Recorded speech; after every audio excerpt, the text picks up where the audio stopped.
All right, this week's course is Geneva Farm Golf Course in Street. This place is so far out in the woods that the name of the town is Street.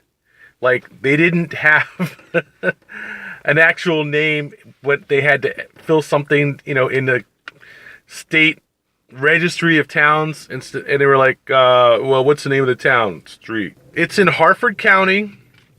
This place is about halfway between 83 and I-95, up near the border.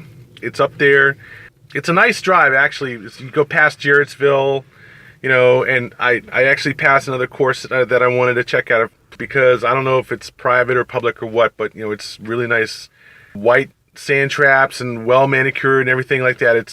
This isn't that course. I'll get to that course another time. This course is a course I picked out of Yelp. Essentially, it is a course that was a recommended alternative course to another course I was looking at on Yelp, and they said, well, some of the course in Geneva Farms are in better condition and have a lot less attitude and stuff like that than this course. I love testing courses that people say are, either this course is great, or this course sucks or something like that. I like to go out and test these courses because I like to see.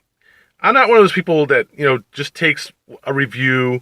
Like, reviews can often be either biased, in favor of a place or biased against a place because you've got haters, and sometimes you got people who are paid essentially, if not the course staff that actually writes reviews and things like that. So whether it's Golf Now or Yelp or whatever, or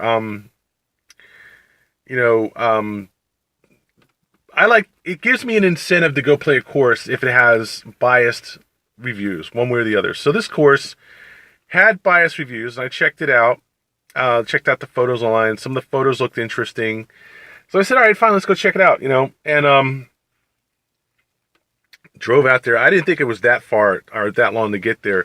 It was a little bit farther out than I thought it would be, but it wasn't that bad. Let's put it that way. It took me about an hour to get back from this course down 83 to 695 and around 695 to 70. So I would say you could get to 29 or 32 on 70 from this course in under an hour. Even, I won't say with rush hour traffic, because obviously you're not going to get very far with rush hour traffic in the Baltimore area, but if it's off traffic, like, early afternoon, like 12 or 1 o'clock, or late afternoon, like 6 or 7 o'clock, it's not bad to get to. And it is out in the rolling countryside of Maryland. It was noticeably cooler than it was downtown. That's another reason I went out there, because I was like, man, the day I went to play, it was just a fry in the DC area, a fry in Baltimore. I was like, I got to get out of here. I'm going for a ride north or west or something. So hooked up, rolled out, and it wasn't bad. It's actually almost next to a state park. I think it's called Rock State Park, along the border, and it was a decent drive. I actually enjoyed the drive. Nice scenery, nice roads. Definitely a good drive. So I can't complain about that at all. The only thing I can really complain about are, well, two things, and one is, they're both kind of minor. Actually, three things.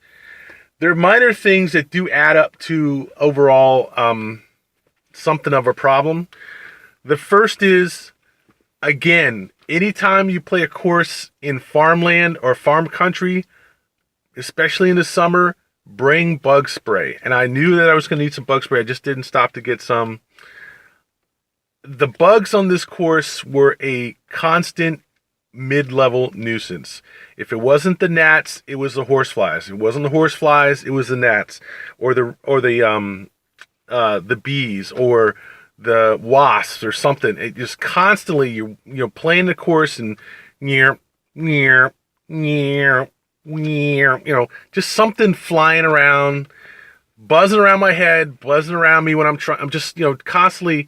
I get ready to take a shot, and it just gets to be annoying because they may not actually bite. I did get bitten a couple times at the beginning of the round, but I ended up taking some deodorant and rubbing it on my arms and stuff. and that kind of stopped that problem. But they still the horseflies would just, never let up.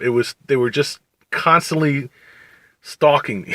It's like, it just got to be a real pain in the ass. Every time I'm focusing or just thinking I'm focusing, there comes another one, and it blows my concentration.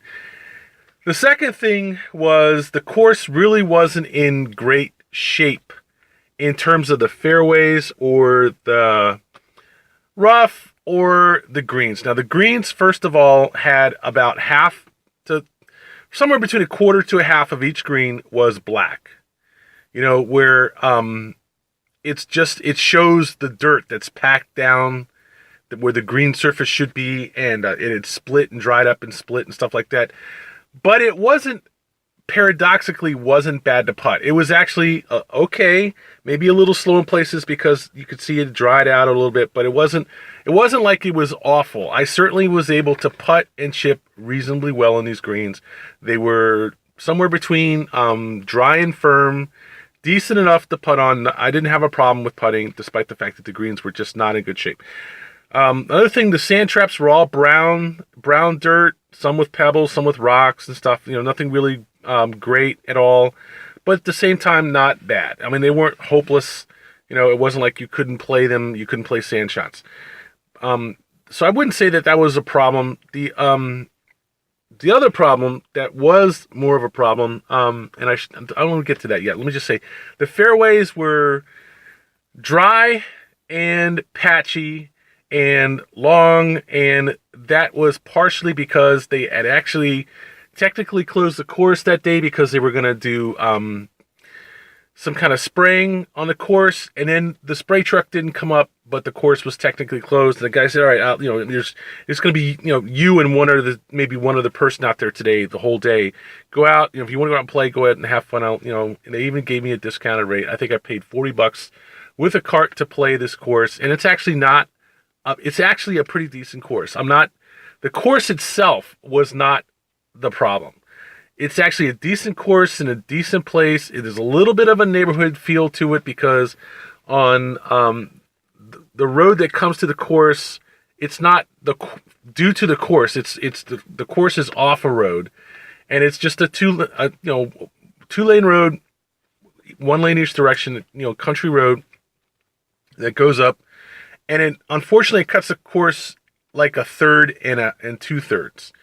And the third that is on the far side of the road is it runs to the back side of a neighborhood, I would say. And about every hole on that side of the course, you will see a house or two from the backyard of that house. And these are fairly substantial sized backyards. So there's no border, no nothing. There's just OB, stakes there, which are really just, fence stakes that they didn't actually put fencing in it. But they're white and you can see them and they're a significant presence.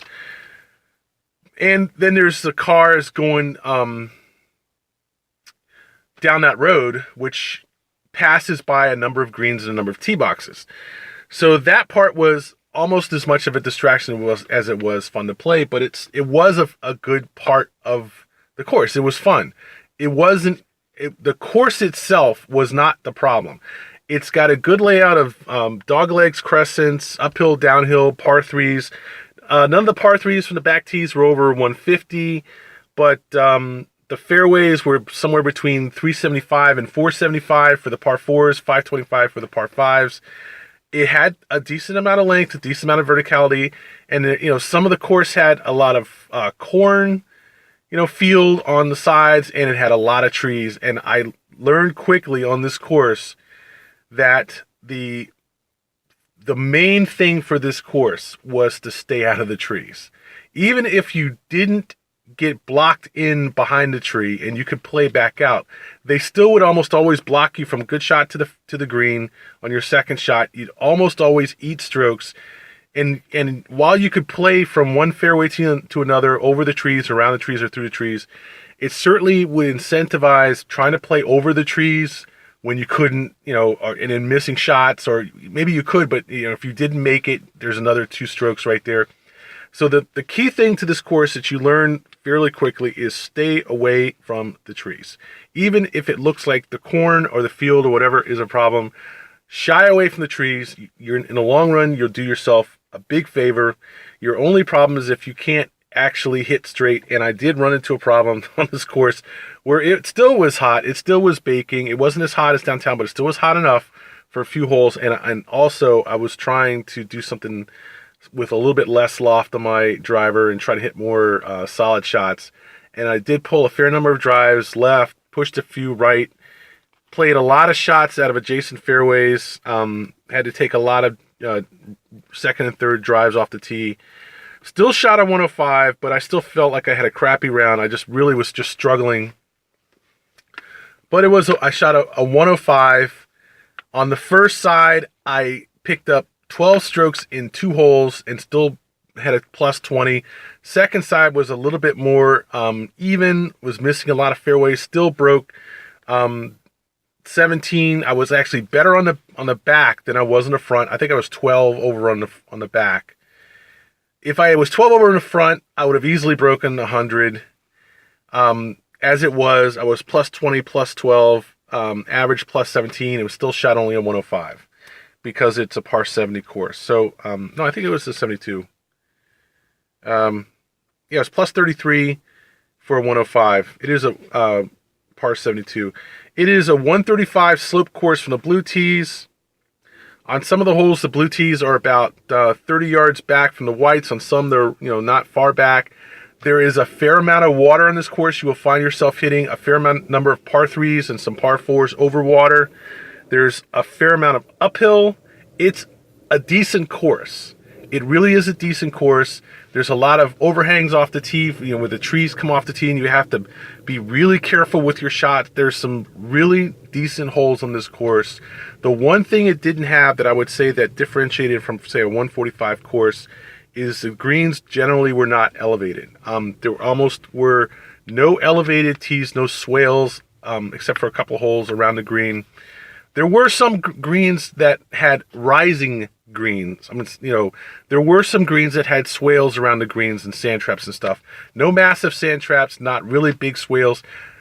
But don't get me wrong, there are a few holes in this course that will definitely bite you if you were a little bit wild off the tee or your approach shots are wild. It's not a gimme course. It is a solid 132 course from the back tees. It is a decent course. I was very impressed with the course.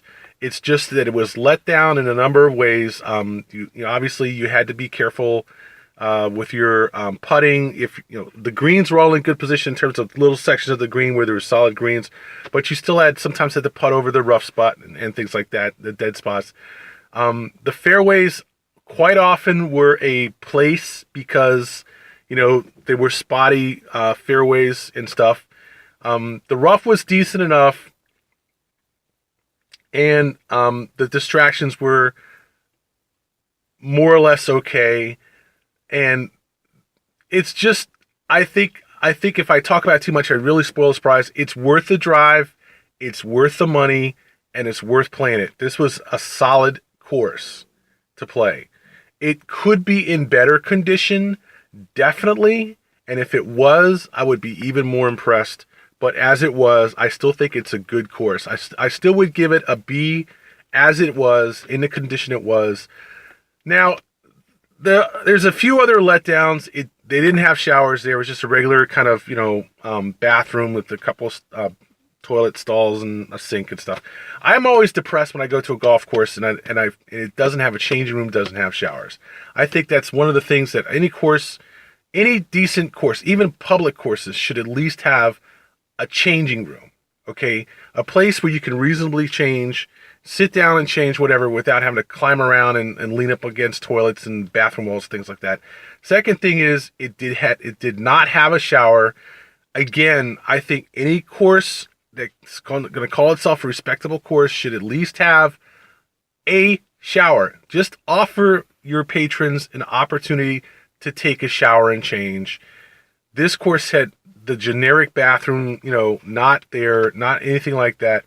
And on top of it, it didn't have a deck. It didn't have anything resembling a deck to sit down on outside and have a drink or whatever. And it's a shame because you could see most of the, a good part of the course from the back of the clubhouse. It may have had something behind it at like ground level, but I didn't go back there and look specifically. And there was no way to get to the back from the dining area inside. And it was a decent dining area. It was a nice place, kind of, like 5 or 10 tables that you could sit down and have a nice dinner and things like that.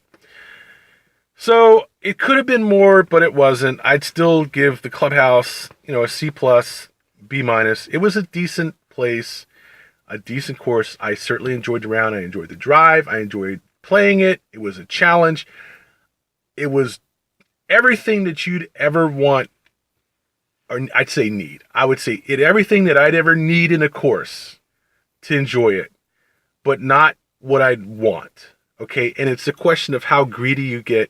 The staff was really, really friendly, really nice people, really just pleasant, cheerful, absolutely a nice place to go. And I can do no less than give this course a B, honestly. And I say that knowing that I've given courses like Bulle Rock a B, okay? Or, and Bulle Rock is this very upscale. I mean, it's easily twice as expensive as this course normally, okay? But this course, while not in as good a condition as Bulle Rock, certainly, absolutely not. I still think it brought enough game. It had enough. I was actually more impressed with the views from this course, even though they were just, generic neighborhood views. And sometimes it was a nice looking place. The fairways were nowhere near as wide as Bulle Rock, which is one part of Bulle Rock I don't like. It's just too wide of a course. The second thing is this course is 1,000 yards shorter than Bulle Rock, which is fine. It doesn't have to have 600-yard par 5s and 475-yard par 4s, although it did have a 475-yard par 4. It did have a 525-yard par 5. That's not necessary to make it a good course. It's just not necessary that you have to play 3 woods into a green on a par 4 for it to be a good course. It's not General's Ridge. It's not that long, and it's certainly not that tight, but it's a decent width. The fairways are a decent width. Everything's a decent width, and everything's a decent length. There are almost no courses that I know of that are as tight and as long as General's Ridge. Bulle Rock is certainly nowhere near as tight as General's Ridge. Nowhere near the degree of difficulty that General's Ridge has. It's not a bad course, but it's just not that great. This course certainly snuck up in there and competed with it very well, okay? And I think it deserves a B.